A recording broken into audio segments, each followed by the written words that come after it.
Grand pèlerinage organisé en l'honneur de Mama Rosa par l'association culturelle et de loisirs des Antillais de Sevran. Ce séjour aura lieu à San Damiano Montichiari la Fontanelle en Italie, lieu de culte et de dévotion envers Marie. Départ le vendredi 16 juin et retour le lundi 19 juin.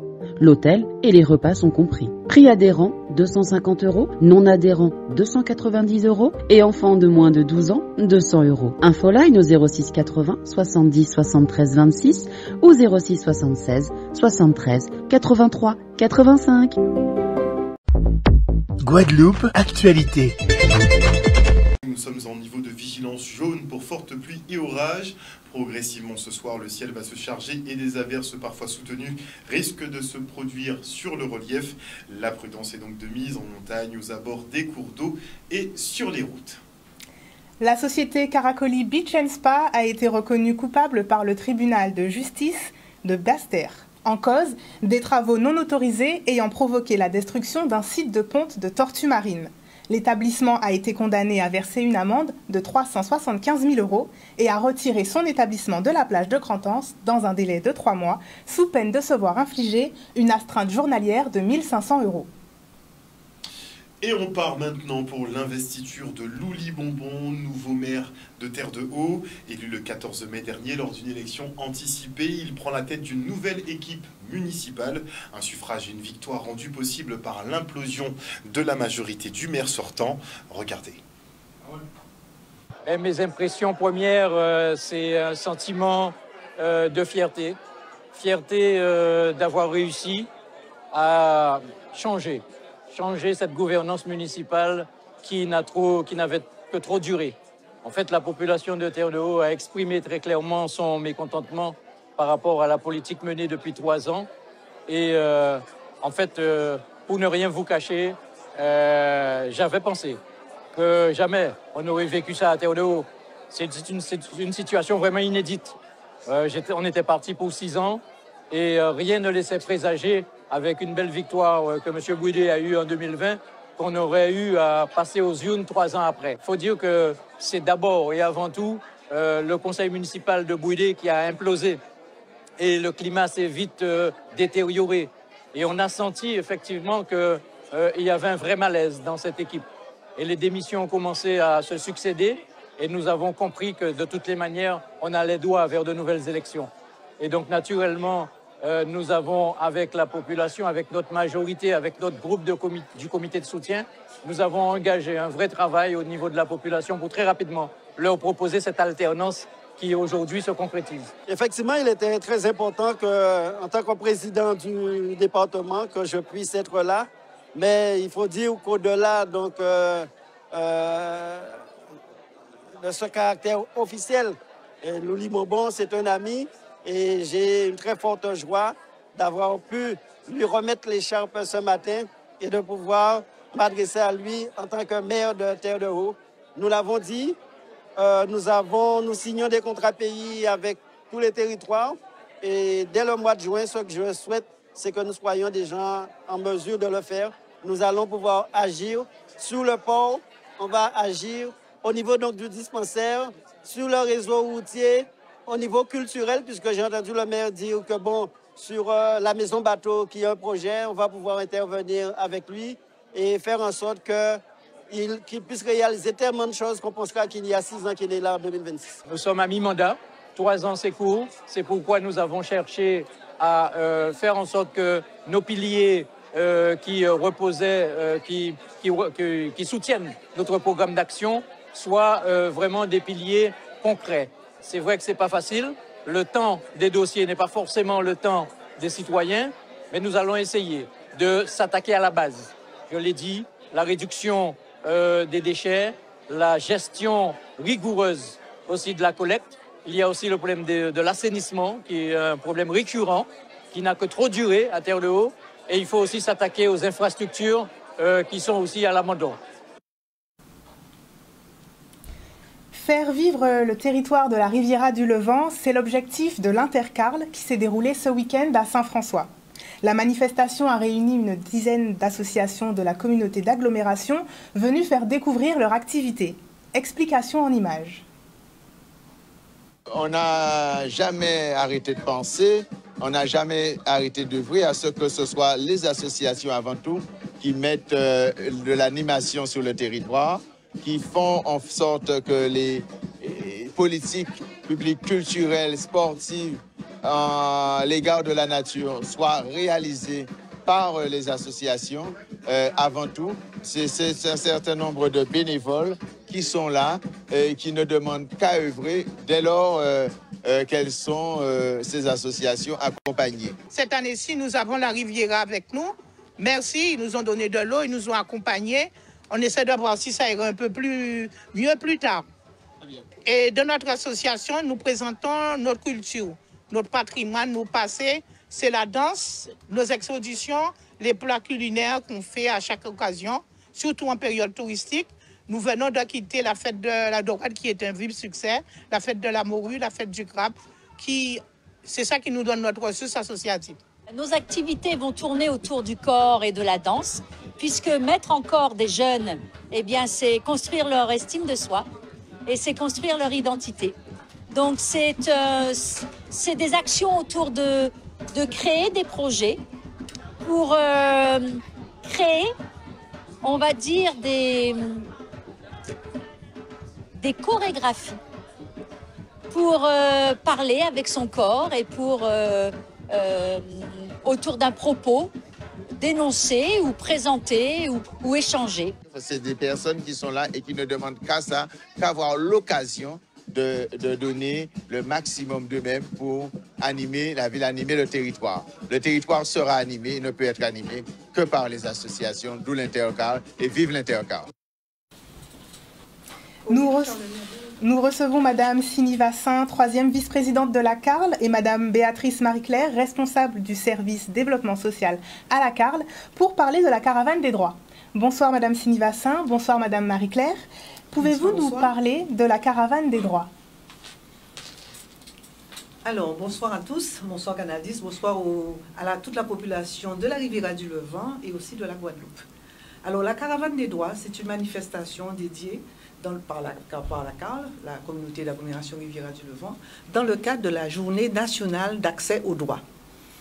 Donc, c'est une journée qui regroupe plusieurs partenaires en matière sociale, de façon à permettre à la population qui a de grandes difficultés d'accéder aux droits, de découvrir ou alors d'avoir un maximum d'informations par rapport aux droits dont ils sont privés. Parce que ça va dans le cadre de la politique, effectivement, de lutte contre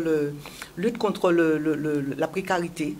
D'accord? Donc, cette journée, vraiment, sera une journée dédiée au maximum de personnes. Nous invitons la Guadeloupe entière à venir pour pouvoir prendre un maximum d'informations, dans différents domaines, mais concernant l'accès à leurs droits. Voilà. Et quel sera le programme de cette journée, si vous pouvez nous en parler un petit peu plus en détail? Alors, les différents partenaires qui seront installés vont pouvoir informer, accompagner la population dans les différents domaines concernant le droit. Alors, je vais laisser Madame Marie-Claire Béatrice parler du mode opératoire de cette journée. Très bien, Madame Marie-Claire, nous écoutons. Merci, bonsoir aux téléspectateurs de Canal 10. Alors, donc, le programme de la journée. Donc, nous avons effectivement réuni l'ensemble des acteurs de l'accès aux droits afin d'aborder vraiment le droit dans une dimension un peu plus large. Parce qu'effectivement, le 24 mai, c'est la journée nationale de l'accès aux droits qui en général, permet à la population d'accéder à la justice, mais nous avons vraiment voulu étendre cette journée à d'autres types de droits. Donc, nous aurons des professionnels de l'accès aux droits. Donc, nous allons traiter de l'accès aux droits sociaux, de l'accès à l'emploi, de l'accès aux soins et également de l'accès, donc évidemment, à la justice. Donc, voilà. Donc, pour les partenaires, donc, nous aurons la caisse d'allocation familiale. Nous aurons la caisse générale de sécurité sociale, donc avec les deux branches, la branche assurance maladie et la branche retraite.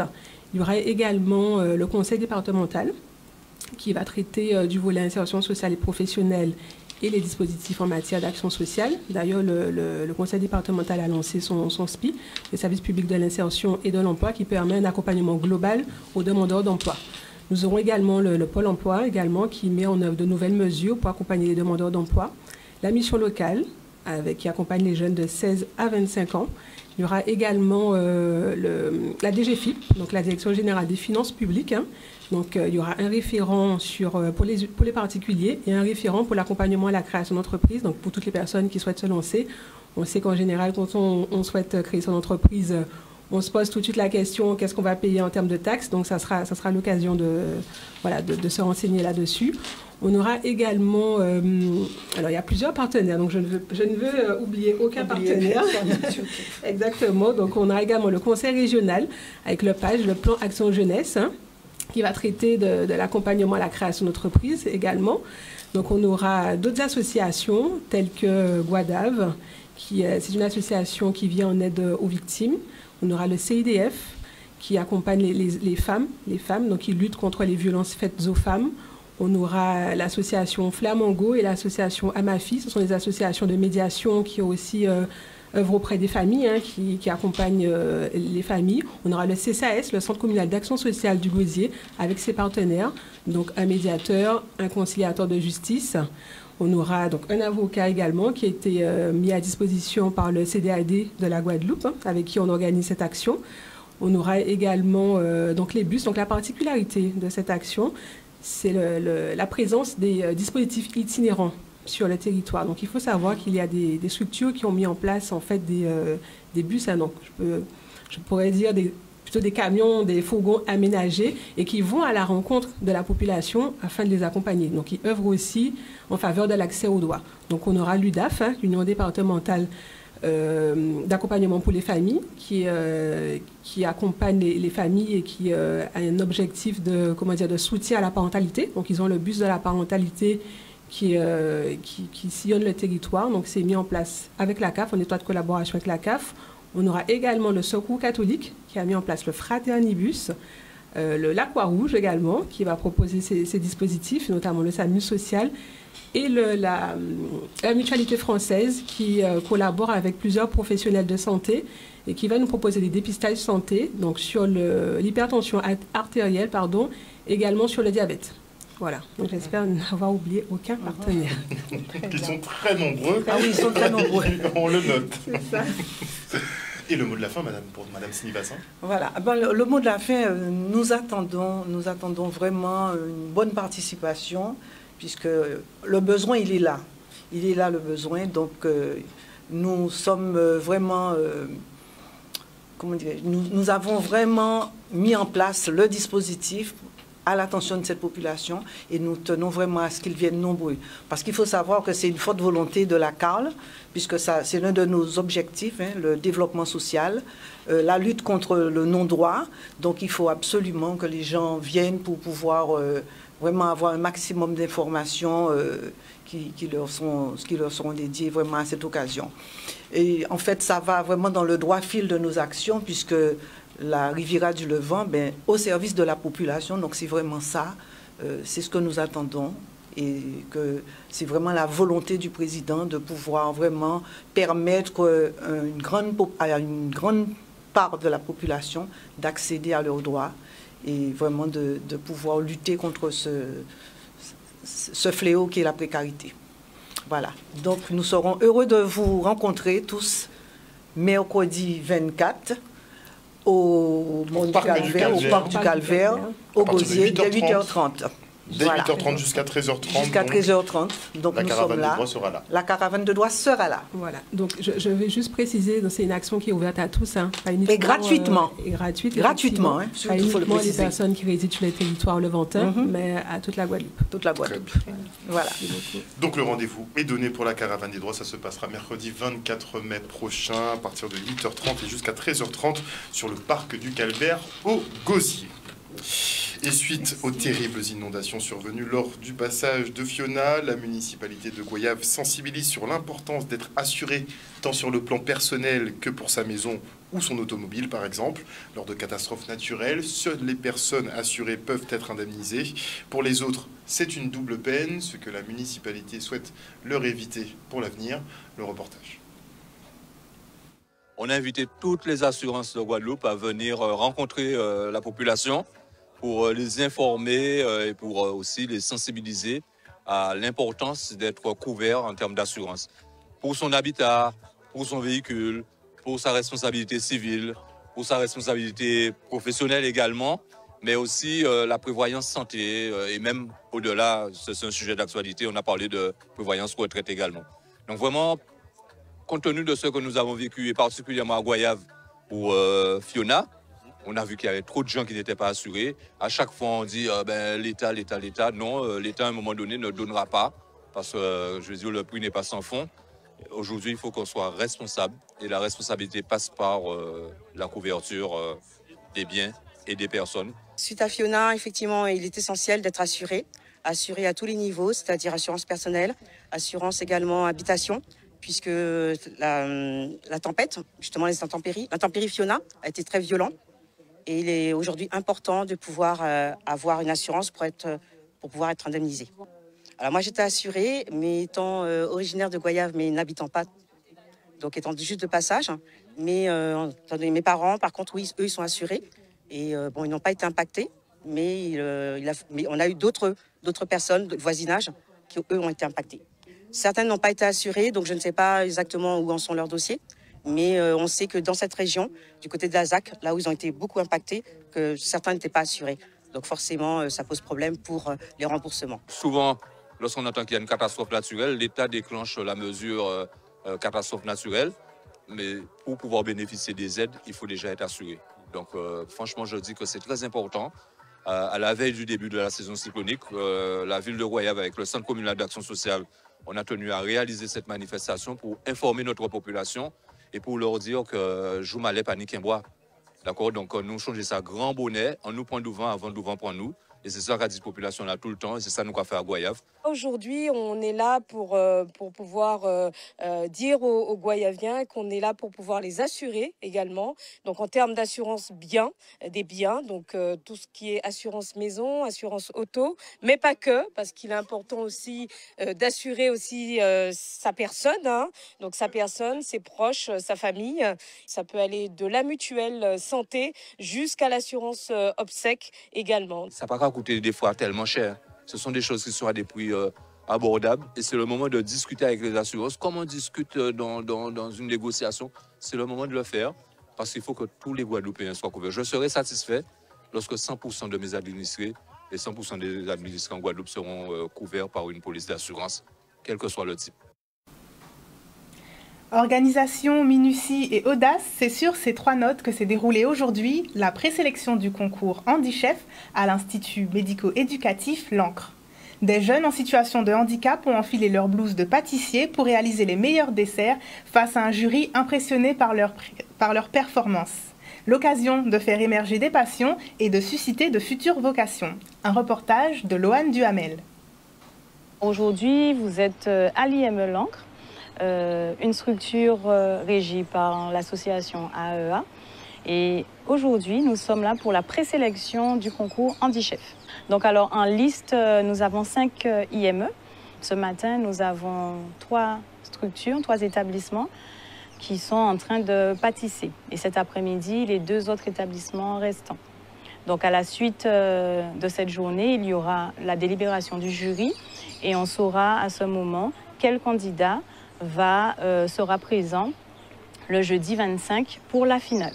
À la clé de ce concours, alors il y aura une période de stage, peut-être qui va déboucher sur une embauche dans l'une des entreprises des jurys présents. Nous avons été impressionnés par la gestion du stress. Ils sont tous concentrés sur leurs tâches. C'est vrai qu'il y a une équipe qui s'est démarquée au niveau du temps. Voilà, plus rapide, mais bon, il se trouve qu'après, il y a d'autres critères. Hein. Donc là, vraiment, pour le moment, on ne peut pas vraiment dire. On va voir ensemble parce que je pense qu'on va se déterminer par l'aspect de la présentation, le goût, et puis comment aussi le jeune présente sa préparation d'aujourd'hui. Il y a beaucoup d'établissements en Guadeloupe, hein, de jeunes en situation de handicap. Et c'était une manière pour moi de réunir un petit peu tous ces jeunes par le biais de concours. Et le nombre de jeunes, ils sont 6 ce matin en présélection, en binôme. Donc ils sont 6, 3 binômes et cet après-midi, ils seront 2 binômes. Donc on a 5 établissements engagés dans ce concours. Le concours s'est bien passé, j'étais pas stressée parce que j'avais une meilleure camarade qui m'a guidée et on est tous les deux les mêmes prénoms. Ça m'a motivée de voir qu'il y a 2 nanas à côté de moi et surtout, ça m'intéresse parce que c'est mon métier en plus. Et en plus, si je gagne ce concours-là, je sais que je vais aller plus loin dans mon travail et plus loin, je pourrais bien accueillir des gens dans ma boutique. Alors, on a réalisé une tarte aux fruits. Alors, plusieurs fruits. Alors, il y a eu ananas, melon, banane et le fruit carambole. C'est un fruit qu'on a mélangé pour confronter que c'est ça qu'on aime comme fruit tous les deux. Alors, on a mélangé cette tarte-là.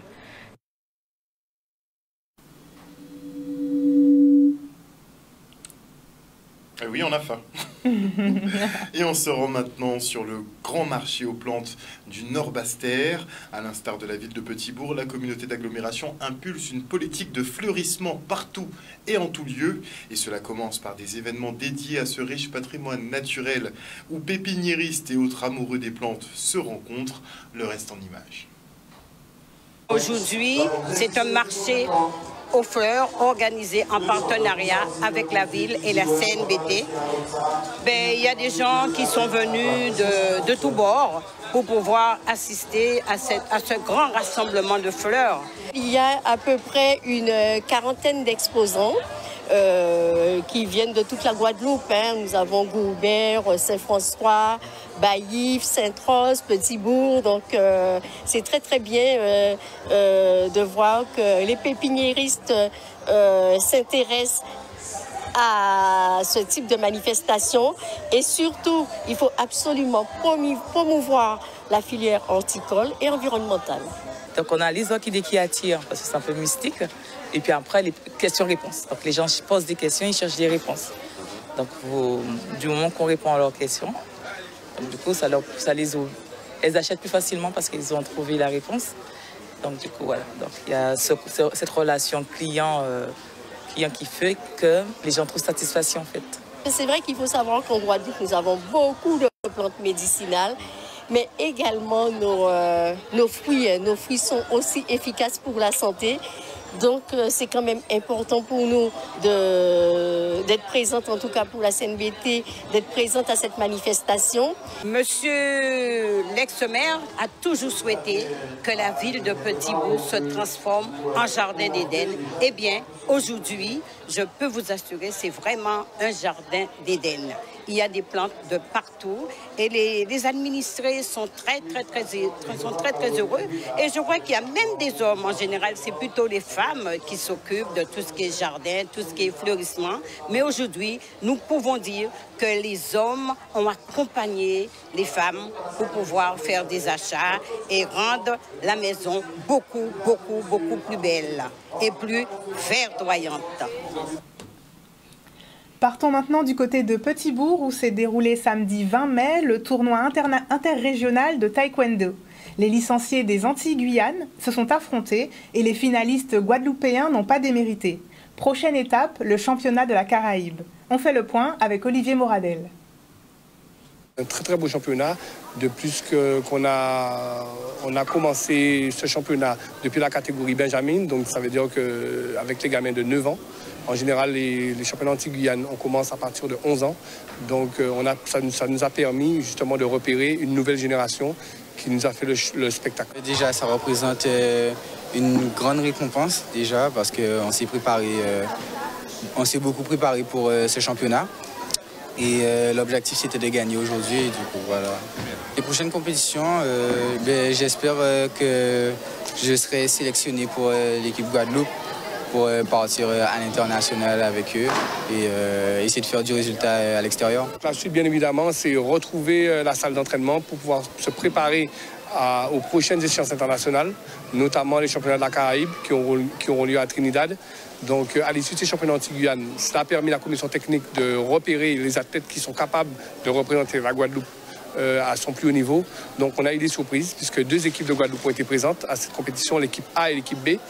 Et dans l'équipe B, nous avons eu pas mal de surprises. Et il y aura bien évidemment une mise à jour de cette sélection qui partira prochainement à Trinidad et Tobago pour pouvoir espérer se qualifier ensuite pour les championnats panaméricains. Le premier round a été remporté par la Guadeloupe. Et actuellement, deuxième round, la Guadeloupe mène 5-2. Franchement, ça se passe bien. Et on se dit que malgré les échecs, on peut évoluer au fur et à mesure. Ça représente toute ma motivation et mon envie d'aller dans l'équipe de Guadeloupe nationale. Parce que pour le moment, je suis en équipe B, d'arriver en équipe B et de persévérer.